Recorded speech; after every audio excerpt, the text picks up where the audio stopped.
Saya akan mengajak kita mempelajari Alkitab, Ibu Bapak, dari kitab Galatia pasal 6 ayat 10, kemudian dari 1 Petrus pasal 2 ayat 17. Beberapa kebenaran Alkitab yang akan kita baca dan kita pelajari ini akan mengantarkan kita memahami sebuah topik pembahasan atau sebuah tema yang berjudul terus menerus akrab. Apa yang kita pelajari ini tentu merupakan lanjutan dari apa yang sudah kita pelajari di minggu semalam. Nah, karena itu Ibu Bapak, saya akan mencoba membawa kita melihat dan mendalami tema ini dari Galatia pasal 6 ayat 10. Itu ayat bacaan yang pertama. Lalu nanti langsung kepada 1 Petrus 2 ayat 17, ayat bacaan kita yang kedua. Mari memberikan perhatian. Dan kita baca dalam hitungan ketiga. 1, 2, 3 ya. Karena itu selama masih ada kesempatan bagi kita, marilah kita berbuat baik kepada semua orang, tapi terutama kepada kawan-kawan kita seiman. Sebentar, perhatikan bagian terakhir kalimat itu Ibu Bapak, karena dia menulis tetapi terutama kepada kawan-kawan kita seiman. Nah, ini perlu digarisbawahi penggunaan kalimat kepada kawan-kawan kita seiman. Sekarang kita ke 1 Petrus 2 ayat 17. Mari bersama-sama 1 Petrus pasalnya yang kedua ayat 17 ya.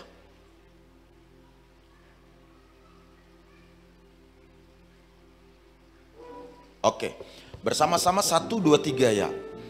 Hormatilah semua orang, kasihilah saudara-saudaramu, takutlah akan Allah, hormatilah raja. Nah, kalimat yang harus saudara perhatikan adalah di bagian awal yang berbunyi hormatilah semua orang, kasihilah saudara-saudaramu.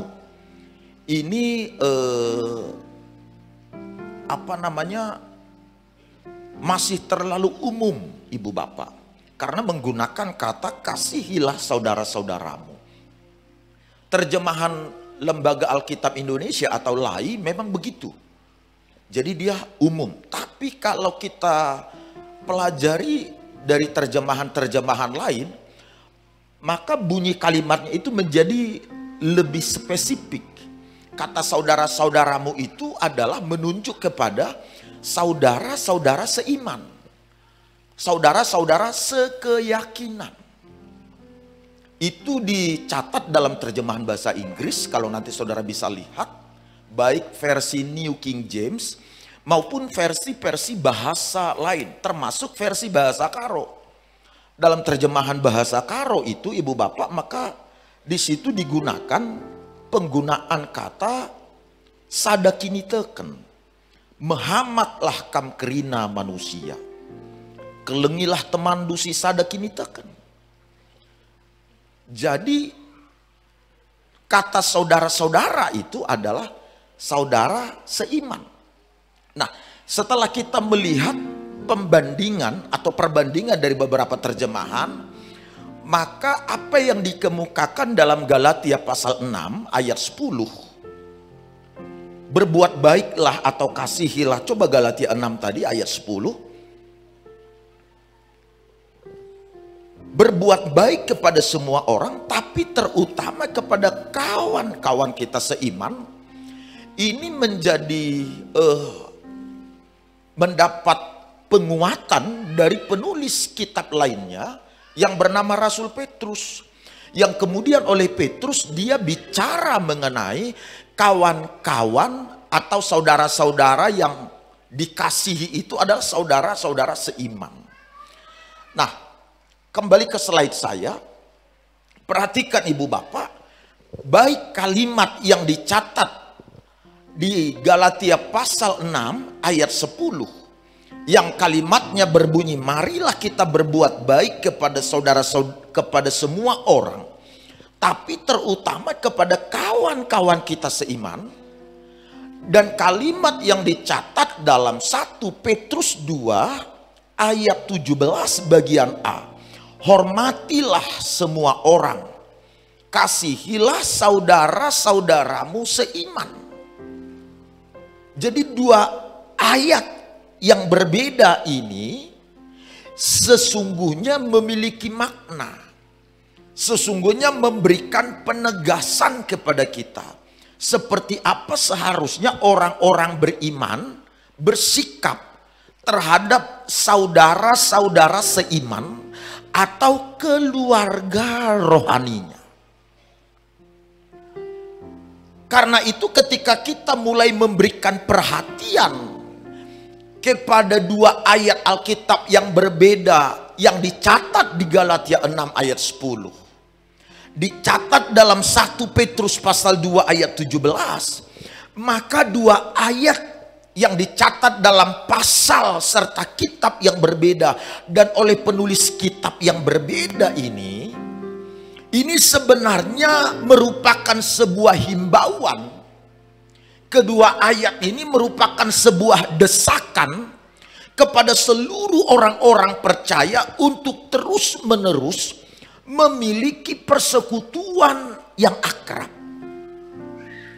Jadi para penulis kitab suci memberikan desakan atau dorongan kepada seluruh orang-orang percaya supaya semua orang-orang beriman ini, supaya semua orang-orang Kristen ini memberikan kasih serta perhatian yang khusus kepada saudara-saudaranya seiman atau kepada keluarga rohaninya.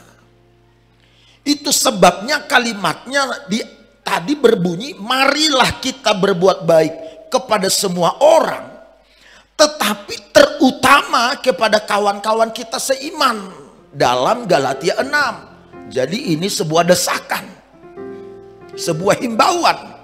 Demikian pula dengan apa yang disampaikan oleh Rasul Petrus. Hormatilah semua orang, kasihilah saudara-saudaramu seiman. Lagi-lagi ini sebuah desakan mengenai pentingnya orang-orang percaya memberi perhatian kepada saudara-saudaranya seiman. Pentingnya orang-orang percaya memiliki persekutuan yang terus-menerus dengan keluarga rohaninya, persekutuan yang akrab dengan keluarga rohaninya. Berbicara mengenai keluarga rohani, minggu semalam saya sudah menjelaskan kepada kita sekalian ibu bapak, bahwa setelah kita menaruh iman kepada Kristus, maka sejak saat itu Allah menjadi Bapa kita menjadi anak-anaknya. Dan semua kita yang sudah diselamatkan oleh penderitaan Kristus disebut oleh Kristus sebagai saudara-saudaranya. Uraian itu sudah sangat panjang lebar saya paparkan di minggu semalam. Sehingga kita tidak perlu lagi bingung mengenai kehadiran atau keberadaan keluarga rohani. Coba kita lihat kembali apa yang dikemukakan oleh Galatia pasal 3 ayat 26 yuk, untuk menguatkan kembali pemahaman kita soal keluarga rohani ini. Galatia 3 ayat 26. Yuk, kalimatnya muncul di depan dan mari kita baca bersama-sama. 1, 2, 3 ya. Sebab kamu semua adalah anak-anak Allah karena iman di dalam Yesus Kristus. Keterangannya jelas bahwa setelah kita menaruh iman kepada Kristus, maka sejak saat itu kita menjadi anak-anak Allah dan Allah menjadi Bapa kita. Ada miliaran jumlah manusia di muka bumi ini. Tapi tidak semua manusia yang ada di muka bumi ini disebut sebagai anak-anak Allah. Hanya mereka yang menaruh iman pada Kristuslah yang disebut sebagai anak-anak Allah. Bahkan lebih kuat lagi dikemukakan dalam kitab Ibrani pasalnya yang kedua. Coba kita baca kembali sama-sama Ibrani 2 ayat 10 sampai 11. Saya hanya membawa saudara melihat perwakilan-perwakilan dari teks kitab suci. Sesungguhnya ada sangat banyak teks yang mencatat hal atau isu atau apa yang sedang kita bahas. Kita baca lagi Ibrani pasal 2 ayat 10 sampai 11. 2-3 ya. Sebab memang sesuai dengan keadaan Allah, yang baginya dan olehnya segala sesuatu dijadikan, yaitu Allah yang membawa banyak orang kepada kemuliaan, juga menyempurnakan Yesus yang memimpin mereka kepada keselamatan dengan penderitaan. Ayat 11.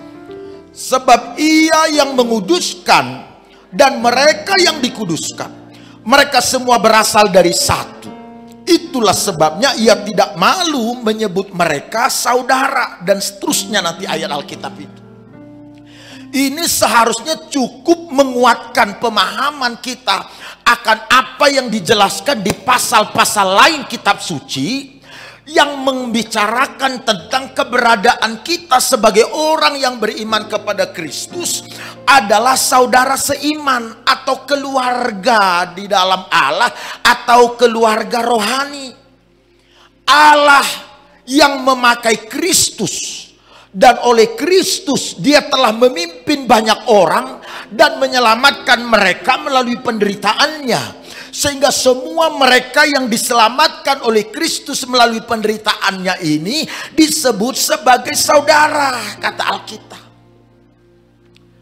Jadi keberadaan saya dan saudara setelah di dalam Yesus, maka sekarang kita adalah saudara seiman. Semua orang percaya, baik orang percaya di masa lampau, orang percaya di masa sekarang, serta orang percaya di masa yang akan datang, mereka adalah saudara-saudara kita. Karena itu keterangan Ibrani pasal 2. Ibrani pasal 2 ayat 10 sampai 11 ini. Semua orang percaya dulu, sekarang dan selamanya, dan yang akan datang, mereka adalah saudara-saudara kita. Dan orang percaya yang ada di dalam gereja kita adalah saudara seiman kita, saudara atau keluarga rohani kita. Efesus pasal 2 ayat 19. Kita baca sekali lagi bersama-sama. Efesus 2 ayat 19. Bersama dalam hitungan ketiga, 1, 2, 3 ya. Demikianlah kamu bukan lagi orang asing dan pendatang, melainkan kawan sewarga dari orang-orang kudus dan anggota-anggota keluarga Allah. Jadi dari keterangan-keterangan kitab suci yang sudah kita baca, maka menjadi jelas bagi kita bahwa setelah kita menempatkan iman kita kepada Kristus, kita percaya bahwa dia adalah Tuhan dan Juru Selamat, maka sejak saat itu Allah menjadi Bapa kita. Kita yang beriman kepada Kristus disebut sebagai anak-anaknya, bahkan menjadi keluarga Allah yang disebut sebagai saudara-saudaranya, atau yang dipanggil sebagai saudara-saudaranya. Dan orang-orang atau mereka yang ada di gereja atau mereka yang satu iman dengan kita disebut sebagai keluarga rohani kita. Jadi tidak semua orang disebut sebagai anak Allah atau saudara atau keluarga Allah. Hanya mereka yang menaruh iman kepada Kristus. Karena itu kalau kita punya anggota keluarga, bulan lalu ini pembahasannya. Kalau kita punya anggota keluarga, apakah dia tinggal di mana, kos di mana, imannya beda dengan iman kita, pergumulan doa kitalah mereka. Supaya mereka melakukan atau menaruh iman yang sama kepada Kristus. Sehingga dengan demikian, kelak mereka akan beroleh keselamatan di sorga yang mulia itu. Sebab tidak ada jalan lain yang olehnya kita bisa diselamatkan kecuali oleh nama Yesus. Itu clear, jelas, dan itu titik, ibu bapak. Nggak ada keterangan-keterangan tambahan di sana. Dan tidak ada sanggahan atau teori manapun yang bisa mementahkan itu. Sebab hanya Yesus yang datang dari sorga, Yohanes pasalnya yang ketiga. Dan kemudian dia mati demi dosa-dosa kita. Lalu dia bangkit pada hari ketiga mengalahkan maut. Kemudian dia naik ke sorga. Kenapa naik ke sorga? Karena dia berasal dari sorga. Lalu di sorga dia menyediakan tempat bagi kita.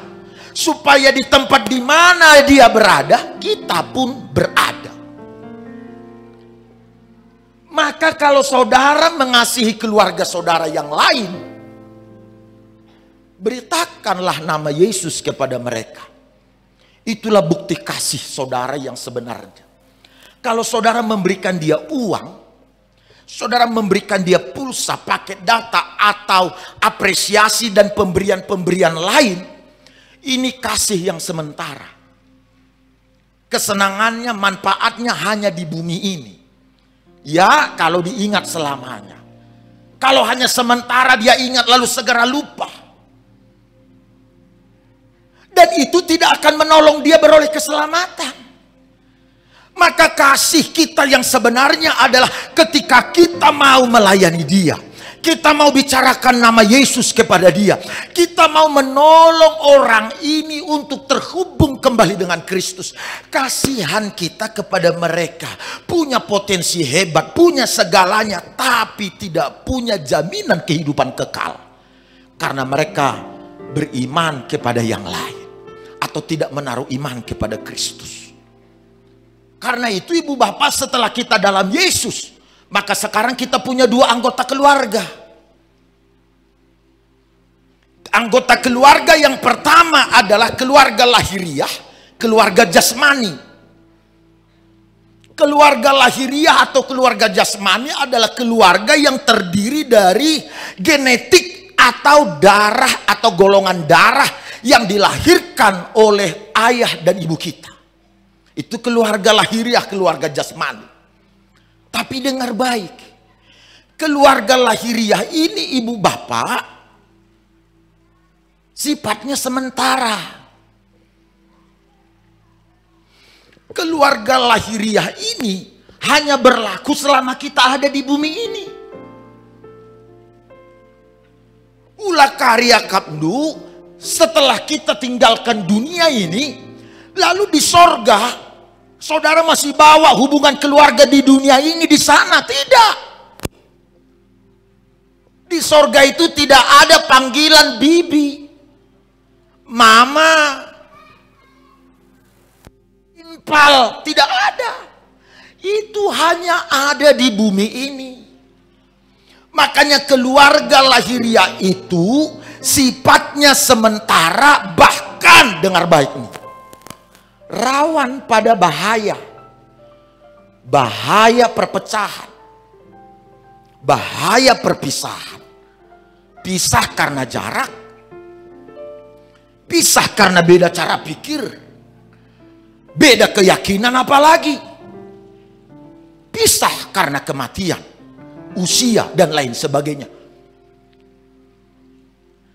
Tapi tahukah saudara, keluarga yang sifatnya sementara ini saja didorong oleh kitab suci supaya kita harmonis, supaya kita rukun. Keluarga yang lahiriah yang hanya sementara, apalagi keluarga yang rohani. Keluarga rohani ini pelajari baik-baik Alkitab saudara. Keluarga rohani ini lebih tetap, lebih kuat dan selama-lamanya.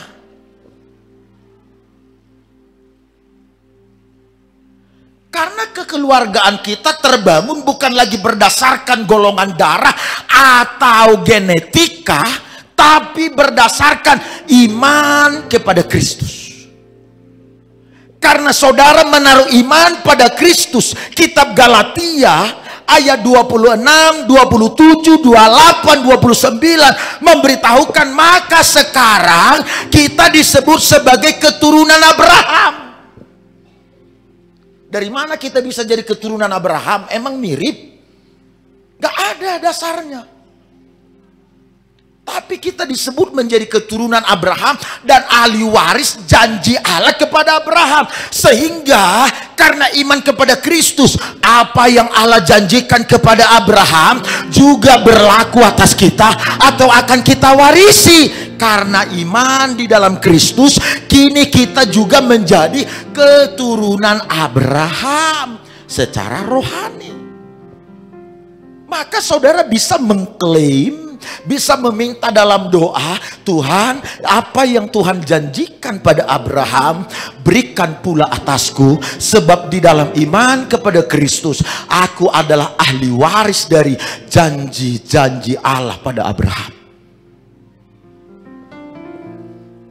Jadi saudara lihat,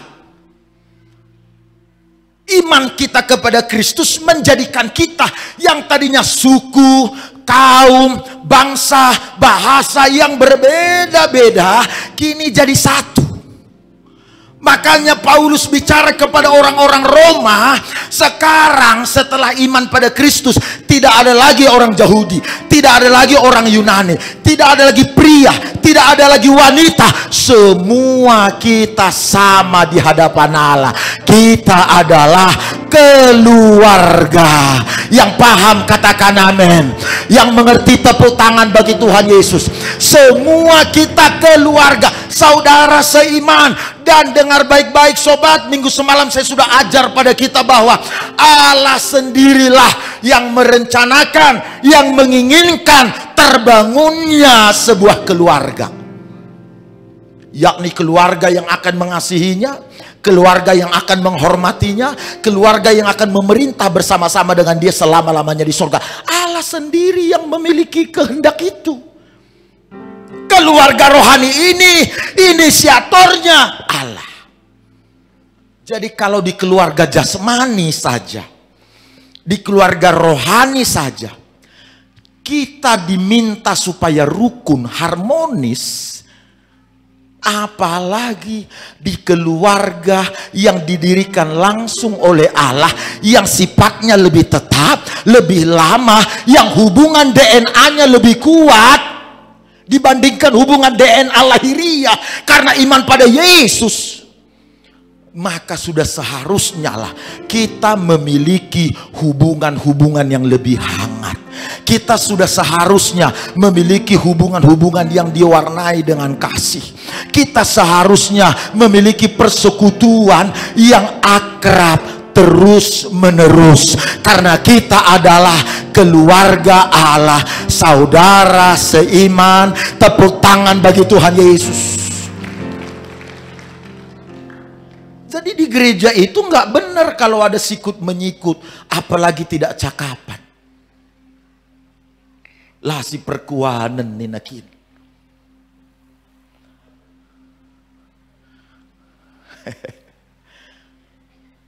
Karena di keluarga jasmani yang sementara saja itu tak dibenarkan, apalagi di keluarga Allah. Aminnya nggak kudengar. Apalagi di keluarga Allah. Nggak boleh itu.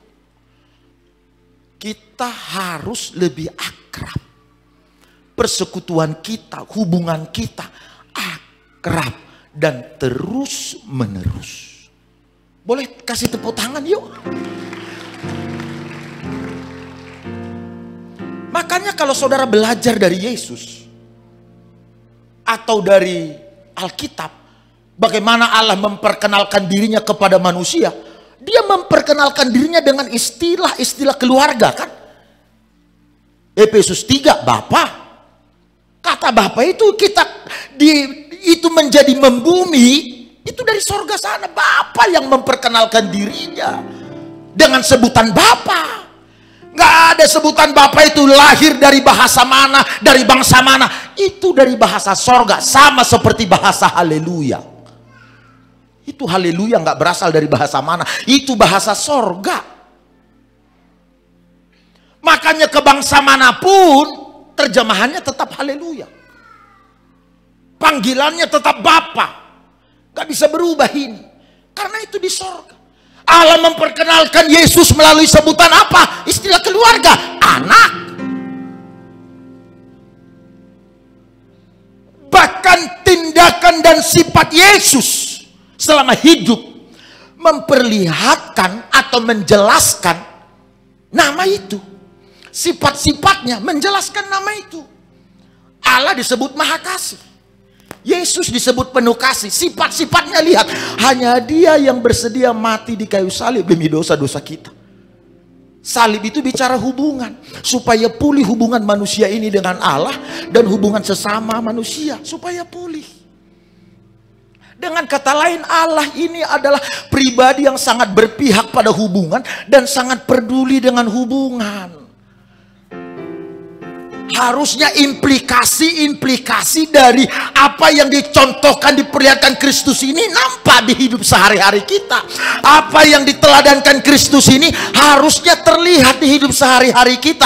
Kita orang-orang yang percaya, orang-orang yang beriman pada Yesus harusnya ada pada level peduli pada hubungan atau mengedepankan hubungan. Di luar segalanya atau di atas segalanya. Jangan sampai gara-gara sesuatu hal rusak hubungan kita. Kristus tidak mati di kayu salib demi harta benda, demi jabatan dan popularitas. Dia hanya sedia digantung di kayu salib demi pemulihan hubungan, demi hubungan. Jadi jangan sampai kita yang bersaudara, kita yang keluarga secara lahiriah rusak hubungan kita, abang, adik, kakak, adik, bahkan besan dan lain sebagainya, hanya gara-gara satu dua perkara sepele.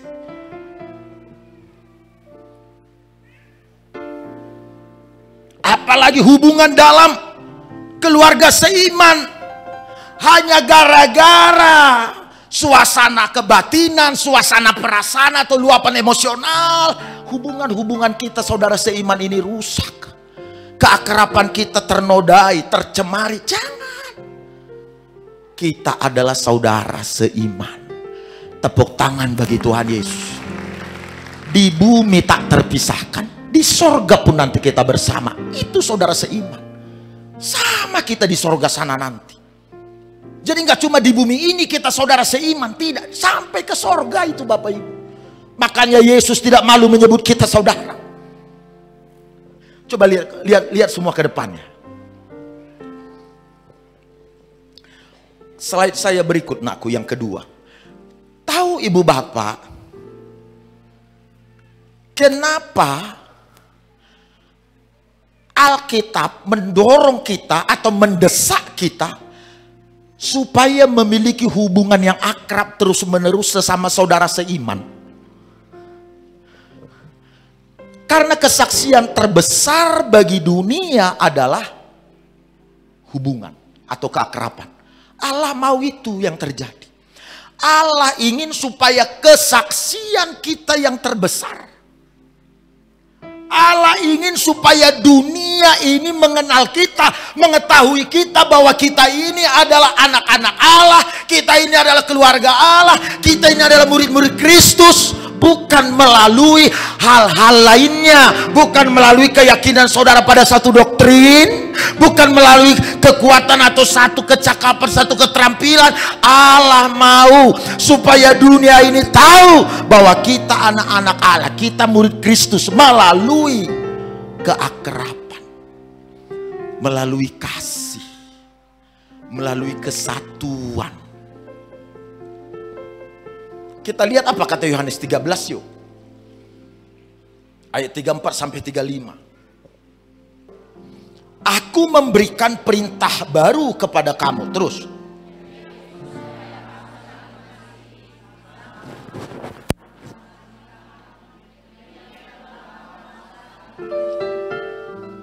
Dengan demikian, semua orang akan tahu bahwa kamu adalah murid-muridku, yaitu jikalau kamu saling mengasihi. Katakan amin. Jadi, terjawab sebuah pertanyaan. Mengapa Alkitab mendesak orang-orang percaya untuk terus-menerus memiliki persekutuan yang akrab? Karena Allah ingin supaya dunia tahu kita ini adalah keluarga Allah.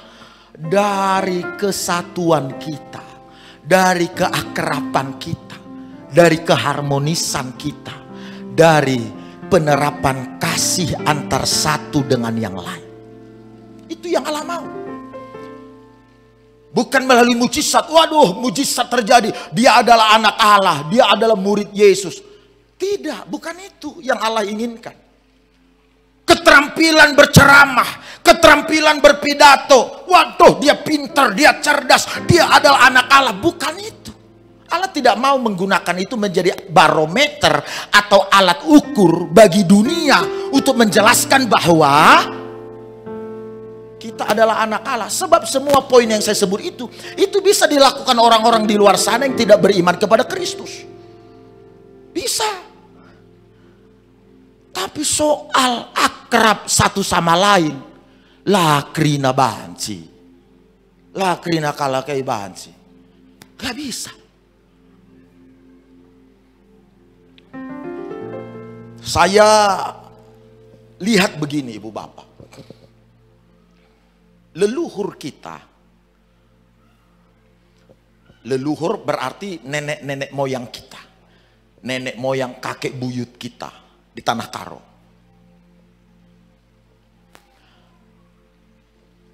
Jauh sebelum Injil masuk ke bumi Turang ini, kalau Injil masuk ke bumi Turang kan 1890-an. 1890, 1891, Pendeta Hendrik Kruit melakukan pelayanan penginjilan dari dataran rendah ke dataran tinggi Tanah Karo. Bahkan di tahun itu dia bertemu dengan si Bayak Kabanjahe Pambelgah. Oke, kita lompat ceritanya, bukan di situ yang saya mau bicara. Para leluhur kita sebelum Injil masuk ke Tanah Karo, Ibu Bapak, telah mendesain atau membangun sebuah konsep bagaimana menjaga kebersamaan dan kesatuan ini terjadi secara turun-temurun dan terus-menerus diwariskan. Itu hebatnya mereka. Itu luar biasa. Saya yakin Allah yang berbicara di hati nurani mereka, karena memang begitu keterangan kitab Roma. Bagi mereka yang tidak mengenal hukum Taurat, maka Allah berbicara melalui hati nurani mereka. Dan mereka akan diselamatkan berdasarkan atau dibenarkan berdasarkan hati nurani mereka. Jadi hati nurani kita ini, dari awal kita sudah tahu mana yang baik, mana yang buruk. Itulah pekerjaan Allah yang tak terhingga itu. Nenek moyang kita ini sudah tahu mana yang baik, dan bagaimana mereka berupaya mewariskan hal-hal baik itu kepada generasinya, kepada keturunannya. Dan ini warisan yang sangat mahal, yang seharusnya membuat kita semua tidak mungkin tidak bisa akrab. Dari semua yang mereka bangun ini, gak mungkin gak bisa akrab. Gini Ibu Bapak, di Tanah Karo ini kita mengenal ada yang namanya Rakut Sitelu. Oke, sebelum ke sana, kalau bicara mengenai Tanah Karo, pemikiran kita jangan hanya terfokus kepada Kabupaten Karo. Karena sejatinya tanah Karo itu lebih luas dari Kabupaten Karo itu sendiri. Tanah Karo itu juga mencakup di mana dahulu putra-putri Karo tinggal di satu tempat, membangun sebuah perkampungan dan berkuasa di sana. Maka saudara tidak heran kalau sekarang saudara mengetahui seperti di misalnya di Aceh Tenggara ada namanya Lawediski, walau sekarang namanya Lawe karena Lawe bahasa Gayo, yang dalam bahasa Karonya sebenarnya Lawediski, Lawe segala-gala dan lain sebagainya di Deli Serdang. Tapi itu pada dasarnya adalah orang-orang kita yang tinggal di sana. Lalu kemudian di Deli Serdang juga sangat banyak si biru-biru, Deli Tua, Namorambe dan sebagainya. Ada 17 atau berapa kecamatan itu. Bahkan sampai kepada Kabupaten Langkat tempat saya lahir. Kabupaten Langkat di salah satu kecamatan Pangkalan Berandan, dulu namanya Pangkalan Berandan, sekarang Kecamatan Babalan. Di Pangkalan Berandan itu ada namanya Sungai Pelawi dan ada namanya Titi Pelawi. Ini istrinya Pak Ringo-Ringo satu kampung sama saya, jadi pasti ingat ya Bu ya. Ini persis di dekat ibu ini. Sungai Pelawi, Titi Pelawi. Jadi menurut seorang tokoh Marga Depari yang bercerita bahwa disebut itu sebagai Sungai Pelawi atau Titi Pelawi, itu karena ada sembiring Marga Pelawi yang berpengaruh di sana, yang berkuasa di sana bahasa sekarang. Jadi sampai daratan itu, sampai daerah itu sebenarnya merupakan bagian dari tanah Karo itu. Makanya kita bisa demo satu saat, itu tanah ulayat. Bercanda. Sebagaimana halnya kota Medan yang didirikan oleh Guru Patimpus yang adalah Marga Pelawi. Oke. Coba lihat lagi Ibu Bapak. Kalau salah nanti diluruskan. Tapi ini yang aku tahu. Yang aku tahu ini aku omong. Ini berkaitan dengan kebenaran yang kita pelajari. Sekali lagi kalau salah nanti diluruskan. Enggak pintar-pintar banget tapi tahu aku dikit-dikit. Salah satu istimewa di tanah Karo ini, di suku kita Karo ini, Ibu Bapak tahu apa? Rakun si telu, senina, anak beru, kalimbubu.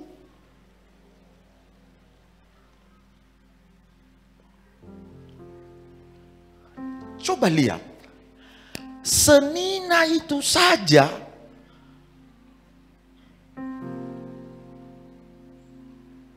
terdiri dari dua bagian. Sekali lagi kalau salah aku diluruskan.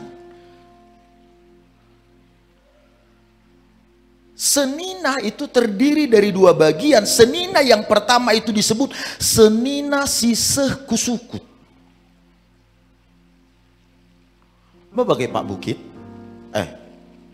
agak ban kari jempol du bagaimana ya, gel hongkut haida pasai teiku. Lalu senina yang kedua disebut senina sirkelang kusukut.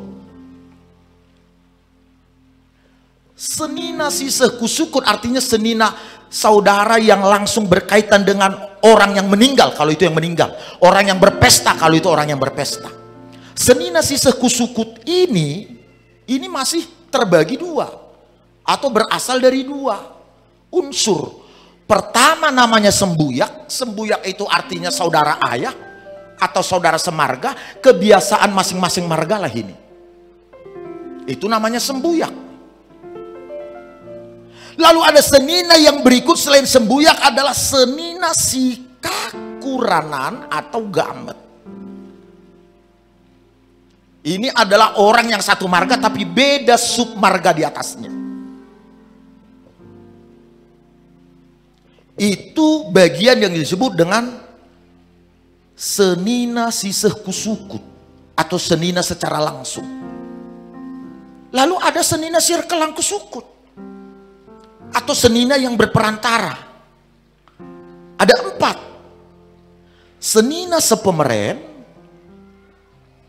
senina separibanen, senina sepengalon, senina sendalanen. Apa ikam dah ibu ses? Yang kandung senina sepemeren, semarga sama ibu atau saudara ibu. Lalu senina separibanen, saudara istri atau semarga dengan istri. Senina sepengalon, kalimbubu dari kela kita. Senina sendalanen, kelanya mama kita. Atau suami dari impal kita. Salah kari luruskan, WhatsApp saja, aku lah pada angkat tangan kamu. Oke, coba lihat. Ini yang aku mau sampaikan poinnya. Tahu ibu bapak, nenek moyang kita ini saja mengerti bagaimana menjaga dan membudayakan keakraban melalui penyebutan senina. Senina berasal dari dua kata, se dan nina. Se artinya sada atau satu, nina artinya kata atau pendapat. Jadi ketika bicara mengenai senina, itu berarti bicara mengenai kita sependapat. Kita satu kata.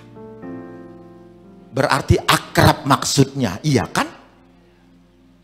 Sepakat maksudnya, unity maksudnya. Makanya kalau dikerja-kerja di pesta-pesta itu Bapak, ketika runggu semua, lalu satu sama lain mereka belum satu pendapatnya, maka biasa protokol Bapak, wakin kena kalimbu buai, sada lebih harus kena min. Nah, begitu dia. Coba lihat, di budaya kita,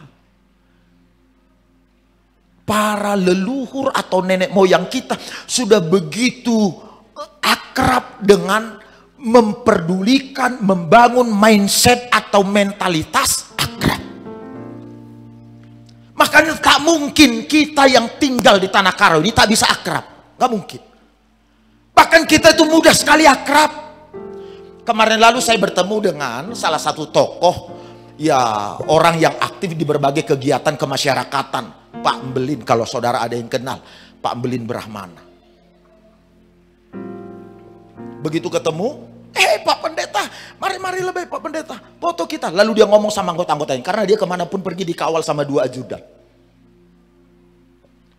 Foto kita lebih, ini pendetaku ini, Pak Pendetaku ini. Mudah akrab, itu maksudku yang mau kugambarkan dari sini. Memang mentalitas dan mindset kita itu sudah dibangun oleh leluhur kita dari awal. Supaya kita menjadi orang yang mudah akrab. Mudah menyatu. Jadi ditambah lagi kebenaran firman yang datang.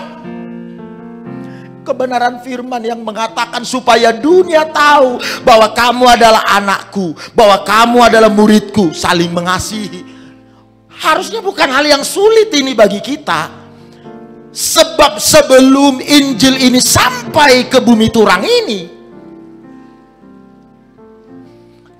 mentalitas dan mindset akrab itu sudah dibangun oleh nenek moyang kita. Makanya nggak susah kita akrab seharusnya. Yang setuju boleh ku dengar amin.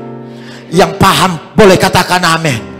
Boleh tepuk tangan sama Tuhan Allah yuk. Seharusnya nggak susah akrab. Mindset kita udah dibangun begitu. Asal ketemu mama dua, bibi dua. Bayangkan sangkem geluh itu dari mana, baik dari keluarga bapak maupun dari keluarga ibu yang namanya sangkem geluh. Semua ada hubungan familinya. Coba. Jadi nggak cuma satu pihak hubungan dari keluarga bapak saja yang dianggap keluarga. Enggak. Dari ibu juga.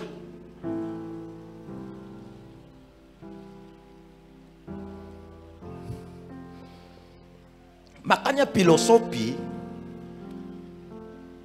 yang diajarkan atau yang diungkapkan terus-menerus di kehidupan sehari-hari kita adalah filosofi yang mendorong kita untuk terus-menerus melakukan upaya. Terus berupaya. terus berupaya. Upaya yang kita lakukan akan memberikan hasil.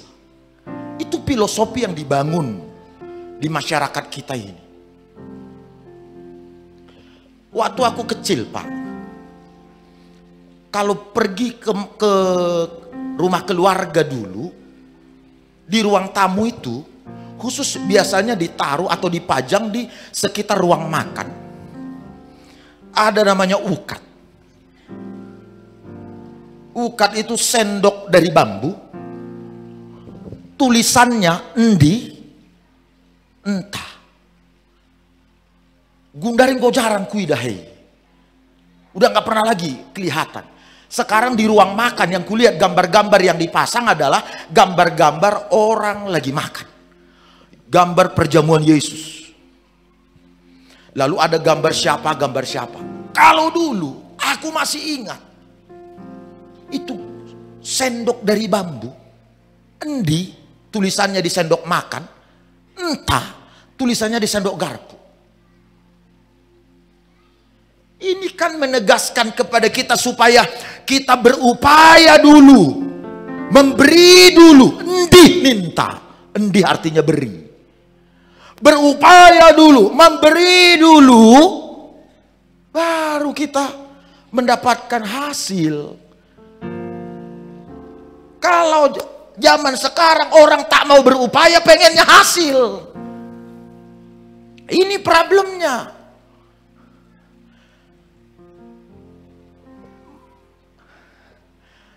Maka itu ibu bapak, Kristus itu akan tampak lewat hidup kita ketika kita menerapkan keakraban terus menerus. Berupayalah untuk akrab. Bangunlah upaya-upaya. Endi ningen, endi ninta. Encang gondi makan abanci entah. Kita nuntut selalu sama kawan kita, nuntut selalu sama sahabat kita, nuntut selalu sama keluarga kita. Upaya dulali. Bagaimana kita bisa akrab?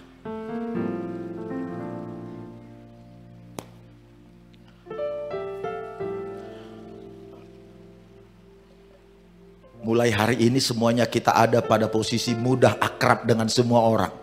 Tepuk tangan dulu bagi Tuhan Yesus. Mudah akrab. Itu hebatnya Tuhan Allah. Nah karena itu ibu bapak sekalian, Kristus itu akan tampak dan dikenal orang melalui apa? Keakraban kita. Jadi kalau sampai satu gereja nanti kita lasi cakapen. Satu gereja kita lasi perkuanan. Nah, padahal kita saudara seiman. Bagaimana kita bisa sampai di sorga sama-sama coba? Upaya yang Tuhan kasih kepada kita, tugas yang Tuhan kasih kepada kita selama di bumi ini. Klik slide saya yang kedua tadi dulu aku. Tugas kita selama kita ada di dunia ini adalah ini, mempersiapkan diri kita menghadapi keadaan di mana tindakan mengasihi itu akan bersifat kekal di sorga. Mengasihi itu selama-lamanya supaya kita bisa tiba di sana. Kita persiapkanlah di bumi ini. Di sinilah tempat kita mempersiapkan. Makanya kita diberi tanggung jawab keluarga, yaitu keluarga rohani. Ada nyanyiannya kan? Ibas Yesus kita ersenina. Ibas Yesus kita ersenina. Ibas Yesus kita ersenina. Gundari serasa lalap. Ibas Yesus kita ersenina. Persaudaraan kita di dalam Kristus yang terbangun sebagai saudara seiman itu serasa lalap selama-lamanya itu. Labun caba bodohnya dan ca. Enggak. Kita tinggalkan dunia ini. Makanya kawan, kalau keluarga lahiriah itu pisahnya kita itu. kalau dia nggak satu iman sama kita. Kalau saudara mengasihi keluarga saudara itu layani dia. Bawa Injil kepada dia. Karena itulah kasih yang selamanya. Peduli kita akan kehidupannya, akan nyawanya kelak.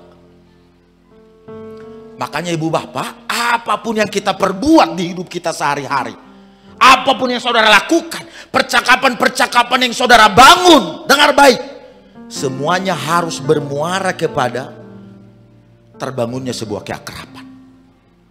Bandu karisada sebagainya. Hasilnya bagaimana? Akrab nggak nanti setelah ini ke saudara lakukan? Ngomong saudara sembarangan. Apakah yang saudara omong itu akan membangun sebuah keakraban?